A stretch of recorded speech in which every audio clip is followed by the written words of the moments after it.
These are the LUSU FTO 2026 elections, and I'm joined by Niamh McAuley, running for Education Officer. So you're currently studying Fine Arts, but can you tell me a bit about your degree, yourself, and then kind of a brief overview of your manifesto? Yeah, so hello everyone. As I've been lovely introduced by Lucas, I'm Niamh. I'm a third year Fine Arts student. I forgot what all the other questions are. So can you go kind of a bit, what is your kind of experience kind of outside of your degree as well? And then is it possible just give us like a brief overview of your manifesto? Of course. So I am the current undergraduate faculty rep for FAHAS, which is the Faculty of Humanities, Arts and Social Science. It was FAS, just without the H, last year, and I was also the faculty rep then. So I've been in the role for 2 years, which has been really, really amazing, and has done so much for my personal development, but also my insight into the education world and the university and all the processes and systems. I'm also on sports committee as InterVarsity Women's representative, so I represent all those kind of like university sports which are like for women. I also am part of Societies Committee alongside Lucas. I'm the political and campaigning league rep, and I'm part of Women in Sport Society. I'm the General Secretary, so that's my direct kind of like role in. I'm also media for Korfball, which is really exciting. It's very fun. A lot of work though, but yeah, follow the Korfball Instagram and you can see all my lovely media. I'm also part of Roses Committee, which is really fun. So we plan kind of roses and kind of everything, the build up, opening ceremony, like the athlete t-shirts. So yeah, I'm hoping I've not forgotten anything. No, I think that is fairly comprehensive. Yeah. And obviously you have, as I think many people can now imagine, a lot of experience outside of kind of your degree. You know, Senate, Societies Committee, Sports Committee, to name a few. Mm-hmm. How has kind of that experience helped you kind of develop as a person, and how relevant almost is that experience to the role? How does it make you a suitable candidate for the role of Education Officer? It massively helps me with the role. So primarily being a faculty rep, you work directly with the education officer, and I've done that for the last 2 years. It also means that I've been in all these university meetings and kind of seen these processes and seen almost the internal kind of governance of the university, which is really important because that's a system that you have to work with and you have to work so closely with to be education officer and to get things done and kind of work for students. Being on Senate is massive. It's something that I've been on for 2 years now, so I can really see that kind of upper level of governance, which is just kind of been so good for kind of knowledge and understanding, and actually been really good to be a platform to be the student voice and to openly criticise the university. In the last Senate, I was very open with my views about a lot of stuff that I'm sure we're going to cover. But yeah, it's that element of those roles have really helped me directly with Education Officer, but actually all the other things that I have done within the SU has just rounded me as a person and rounded my kind of understanding of the Students' Union, because actually a lot of people don't really know about the SU. I had a rep the other day being like, do we have a student union building? And it's like, yes, we do. But it's really kind of helped me kind of with that understanding of processes and working with students. And yeah, so I think it's a lot of my experience has just kind of shaped me in a really good way to be a candidate which kind of understands student problems, is involved in student life. I'm part of sports teams, I'm part of societies. So yeah. Great. Now, moving on to your manifesto, one of the kind of key initial points that you talk about is kind of redesigning the AI policies so that it's more student-focused. This is in kind of 2 parts. Firstly, if you could kind of expand upon that, kind of how is it at the minute not particularly student-focused, and how could you try and fix that? And secondly, obviously AI and kind of the industry surrounding that is changing so rapidly, genuinely day on day at times. How do you expect the policy will change with those rapid developments, or do you think it's something that will stay kind of more consistent? Well, I think the current system that the university has in place, and a lot of people will encounter this when you submit work, when you submit coursework, is the RAG system, red, amber, green. Well, not RAG system, which is basically categorising how much AI you can use within your projects. It is something that is very unclear because a lot of the times lecturers' own opinions come into play. So I've been speaking to lots of reps about this, and actually some lecturers don't really know what to grade and what to grade submissions and what to kind of give them. Should it be a red? Should it be an amber? And even within degrees specifically, there is degrees like engineering, which actually you use software which uses AI, but it's not generative AI. So there needs to be more guidance on what AI is okay. Is it generative? Is that okay to use? Is it just AI systems in software that the university encourages students to use? There's a lot there which is so confusing, and it's not written and kind of presented in a way which is accessible for students. You talk about how fast moving AI is, and it's something where this policy needs to be a constant working document. It constantly needs to be updating, and there needs to be student input into it, and actually how as a student it is most clear, because actually it's us that is using AI in a way to help us learn, and we need to make sure that we are using it in the correct ways for our work. Lancaster currently are also undertaking a project called SAIL, which is Safe AI at Lancaster, and it's something which is not being publicised at all, but also it's something that, do students really want that? Do students want an AI system which is linked to the university but not being shared to their lecturers? It seems really kind of this weird grey area of understanding, and it's kind of just been really held silent. There's currently testing that you can kind of sign up as like a user of it, but it really hasn't been communicated, which is going to be a common theme in my manifesto about communication from the university. And speaking of, we are now getting on to communication. Namely, I think your manifesto highlights the curriculum and transformation programme. Yes. And in particular, kind of the lack. I think it's changed recently with the new Vice Chancellor, but beforehand, the almost complete lack of communication and student consultation. Firstly, I kind of want to get obviously we've been on Societies Committee, I just want to get kind of your opinions on kind of some of the changes that have now been made to the curriculum transformation programme, and also kind of how, if elected, how would you aim to improve communication between the university, the students' union, and also then students themselves? Yes, so if anyone is unaware, which actually a lot of students are not aware of what CTP is, it's Curriculum Transformation Programme, and it's something that the university has spent loads of time and money, and it's been something in the works for the last almost 3-4 years. It's basically changing the way the university works. It's standardising the curriculum across the whole university. So the modules are 20 credits, and that then we are in a semesterised, so we have 2 exam periods, and that's kind of the two kind of underpinning kind of principles behind it. What's happened now is they've realised that they cannot go ahead operationally with implementing that.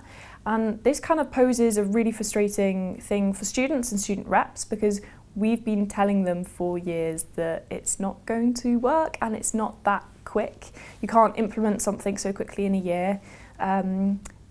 But it's, yeah. So the communication side, obviously none of this has been really communicated with students. Only now, when we have this new Vice Chancellor, Steve Decent, there has been more communications to students and actually student consultation. So on Monday of this week, there was a call with all reps talking about it, answering questions, which was really important and really great to see. And that is something that, if elected, I will definitely be kind of focusing on, is building that new relationship with the Vice Chancellor and building it within the university, and actually kind of, even though they haven't listened, reinforcing that students know what's going on. It's our education, we are massive stakeholders in it, and we should be at those tables and talking about it. Yeah, great. Now, one of your other manifesto points, I think definitely focused on students, was protecting dedicated learning spaces, both for undergraduates and postgraduates.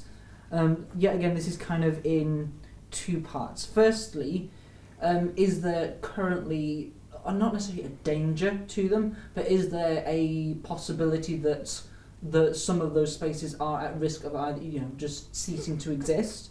And as a second part, how would, if elected, would you protect those spaces? Mm-hmm. So currently, the biggest thing which many students may be aware of, they may not be aware of, but if you're a postgraduate student, you definitely know about, is how a lot of postgraduate students all got moved out of their offices and have been moved into Bowland Annex, which is like a hot desk kind of situation. So you kind of rock up, there may be a seat for you, there may not be a seat. It's also like a weird booking system. So in principle, a lot of postgraduates have been massively displaced and they don't have a place to kind of sit and learn and kind of research.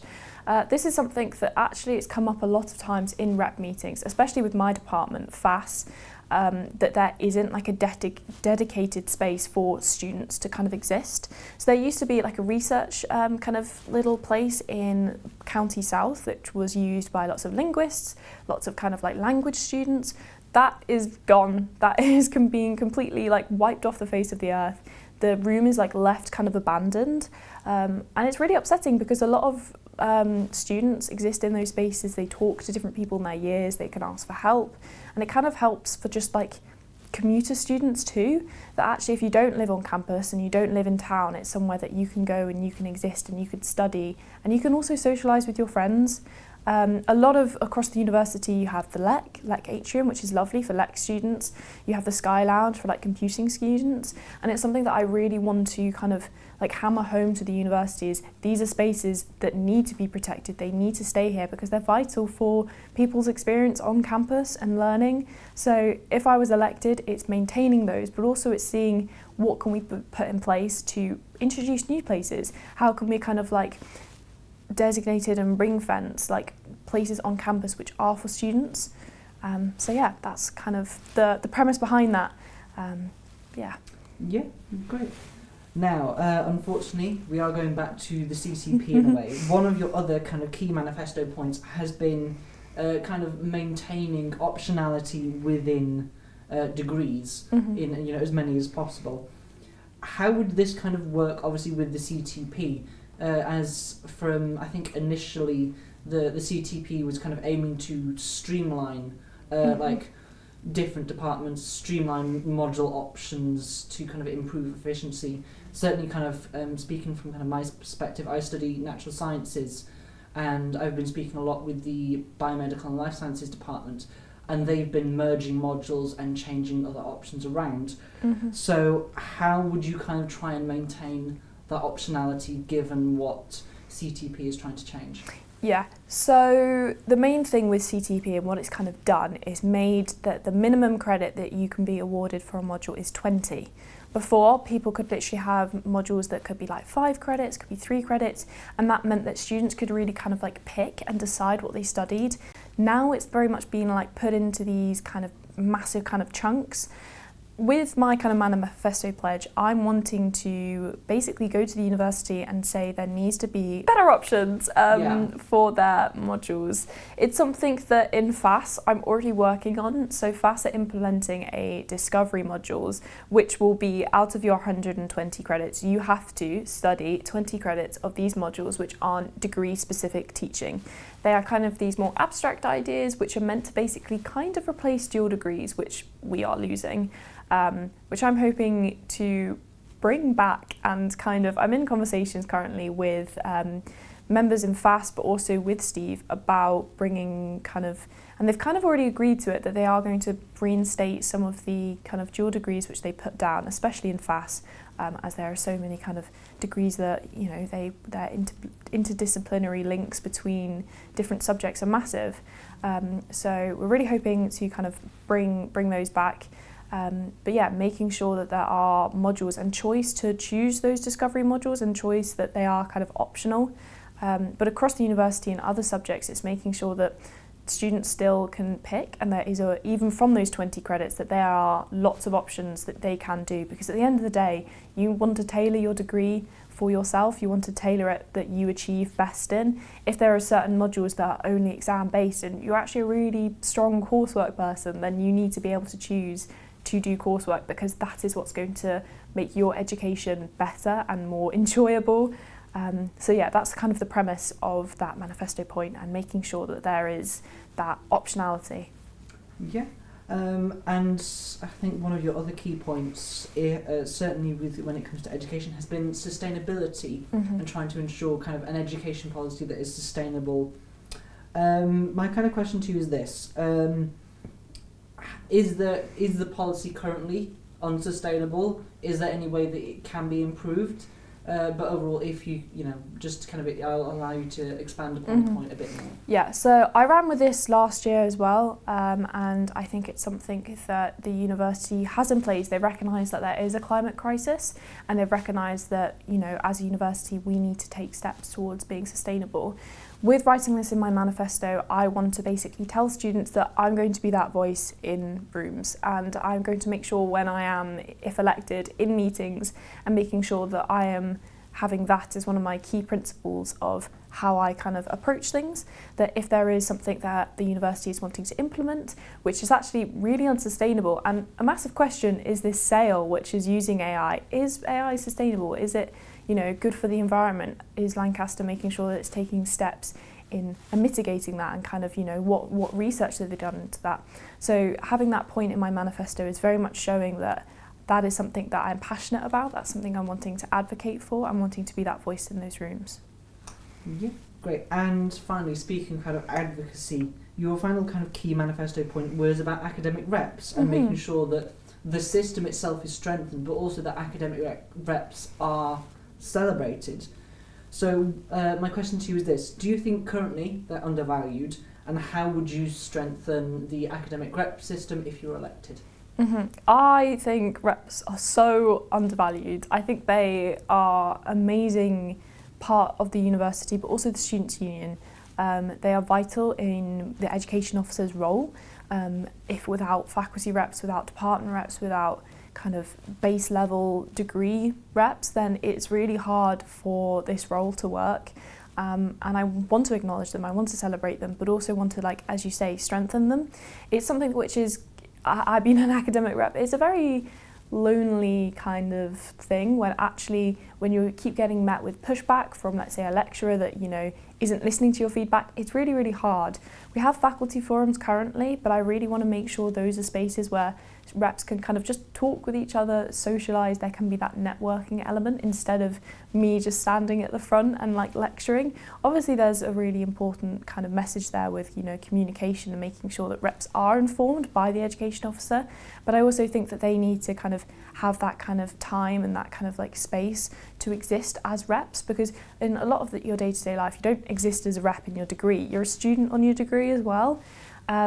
With celebrating them, I think something that is really kind of really good this year that Liz has implemented is the rep projects, which is basically where reps can kind of work on projects that they kind of come up with. They can be kind of very in charge and have a lot of agency in their decisions, and I want to keep doing that. I want to kind of support reps in that and be probably even more hands-on than Liz currently is, because I think a lot of those kind of groups are really important because they show how passionate students are, and it's really important to show staff and to show senior management that reps are alive and well and working hard.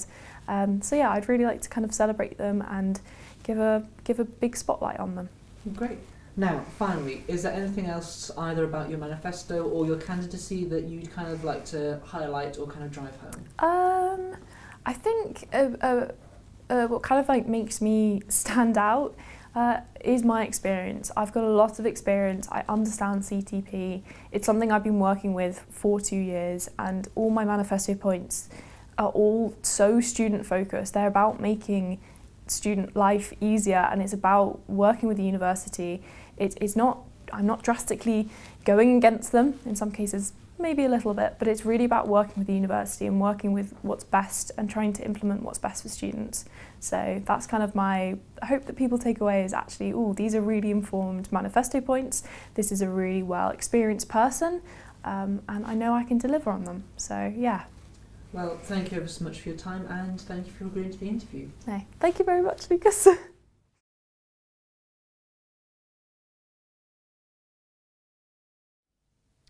LUSU FTO elections, I have Navyah here running for Education Officer. So, Navyah, can you tell me a bit about yourself? You're studying a Master's in Cybersecurity.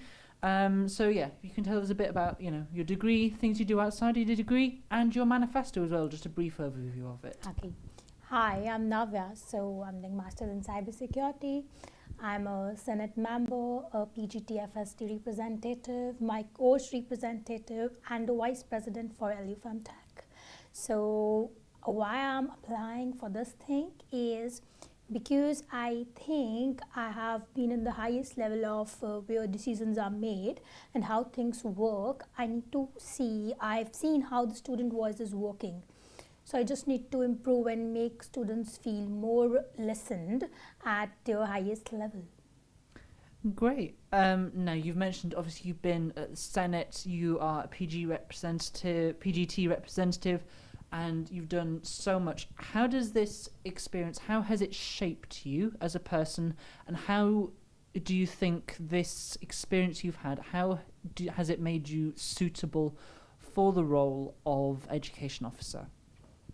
Because I have worked with an education officer, I know how things work, how decisions are made, how people react on things, and how student voices listened or not listened.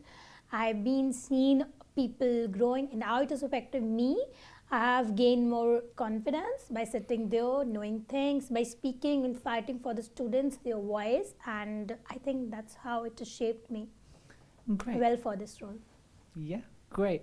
One of the things I think you mentioned in your manifesto was looking for increases in fair and transparent assessments with kind of clearer marking criteria and kind of better, more meaningful feedback.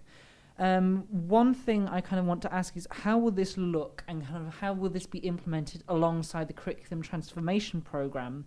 And kind of how would you encourage certain academics and departments to kind of do this? Certainly when certain departments through LU Future there have been job cuts, and so staff are increasingly under more pressure. So how would you encourage this better feedback and this better assessment? Okay, so I'm already working on it, I would say, because I went to my graduate committee and the psychology department is already working on their feedback thing, and how we're going to implement is we're going to have more kind of good feedbacks, and we are working on these ideas by including a feedback form for the feedback the student gets, so that they know what they are getting and how much they are satisfied from the feedback they are getting. So they should know that whoever is marking, they should know that he is going to get the feedback about what he has marked. So he will mark in a way that student understands what is being marked and why it is being marked. So I think that's how it's going to work. Yeah, great. One of the main manifesto points that I think you've brought up already is making sure that we have a stronger student voice, both in the SU and in general. In particular, looking to empower academic reps and ensure kind of feedback that's provided through the academic reps is enacted on.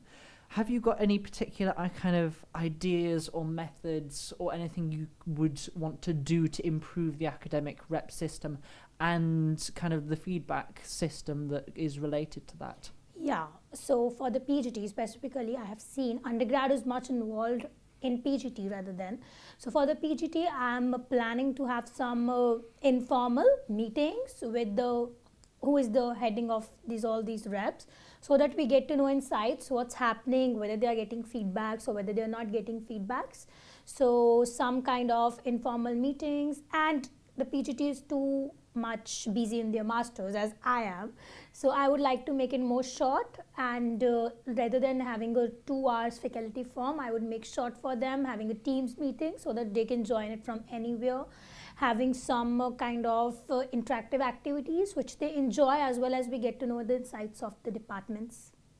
Yeah, great. And kind of related to this, as I'm sure you're aware, communication in the past between the Students' Union, the university and students in general has not always been great, and I think that was quite recently highlighted with the Curriculum Transformation Programme, CTP, in which there was very little student communication and consultation with students until the new Vice-Chancellor, Steve Decent, came in. Is there anything that you would do to improve this communication? And related to that, one thing that was set up in, I think, by the current full-time officers was the student engagement framework to allow for consultation on future changes and projects. So this question's kind of in two parts. The first part, have you got any ideas, methods or details of things that you would do to improve communication between these three bodies of students, the SU and the university? And what are your thoughts and opinions on the student engagement framework, and how do you envisage utilising it within your role? Okay, so I have seen the student engagement have increased after the VCS came. So if you have seen our Senate, it was so much, only the students were speaking. So student voice is so highlighted that we have changed some things. So we have fought a lot for the students. So I think it is already being listened, but we want it to be listened more and creating a good environment. And the way it is being now listened is more than the previous things. So if I talk about how can I implement, I would implement by listening to the academic reps, getting their feedbacks, listening to them, and then acting on it. Instead of acting, I would like to listen, what is the issue, what is the problem going on, and then I would react on that instead of just reacting. So I think the most important part of all this is to listen what's happening with the academic reps. That is the lowest body we can work with, and then we can put the things on the highest level. Great. One thing as well on your manifesto was improvements for academic resources, specifically looking at better access to study spaces, learning materials and academic support. Playing a bit of devil's advocate here, but it could be argued that study spaces are already open to students, and there are limited study spaces as it is.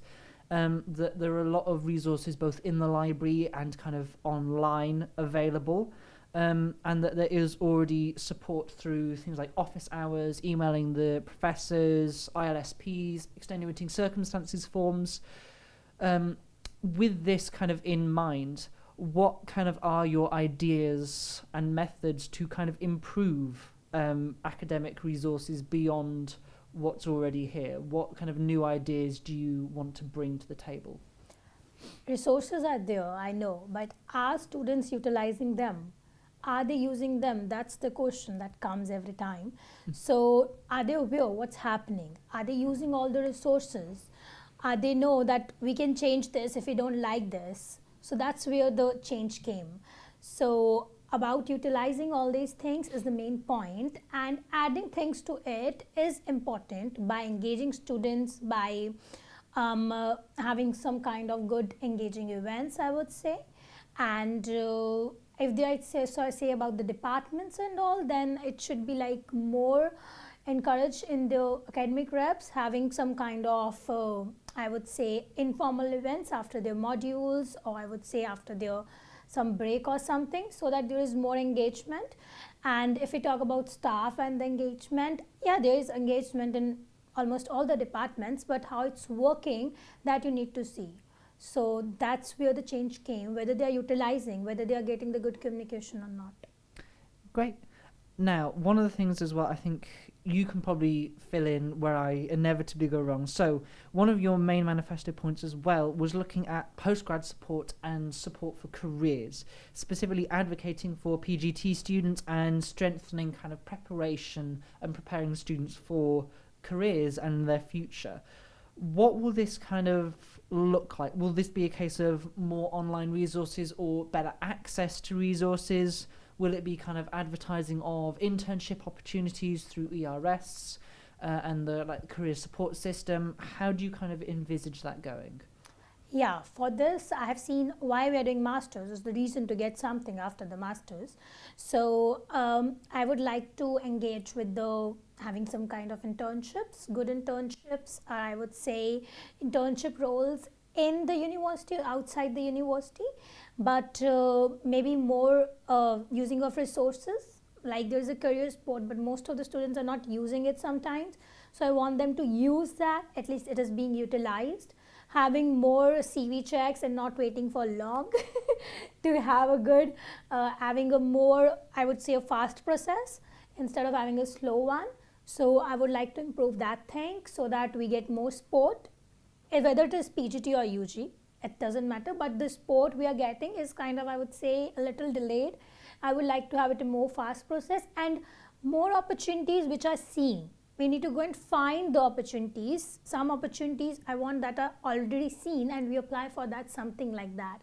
We don't have to do a long kind of research and then we get one opportunity, not like that. Yeah, great. Now, I think that covers kind of the main manifesto points that you've brought up. However, is there anything else that I've either missed that you want to highlight, either about kind of your suitability for the role or about your manifesto? Is there anything else you kind of want to bring up at all? Yeah, when I talk about the sport for the feedback and all, there are many students which are getting AI something in their feedbacks and all. So I would like to say that I want to support the students also. If we are getting a committee or hiring something, so there I think the student should also be given the same rights to fight against it, whatever the thing is, so that student is not depressed or something about taking that, oh, I have got something in my, so I think the student support is less at that side. I would like to support student at that particular point of time because he is also suffering a lot of things about that. So I think that's the point I wanted to add. Well, great. Thank you ever so much for, giving us your time here. Thank you for agreeing to an interview, and yeah, thank you ever so much. Thank you.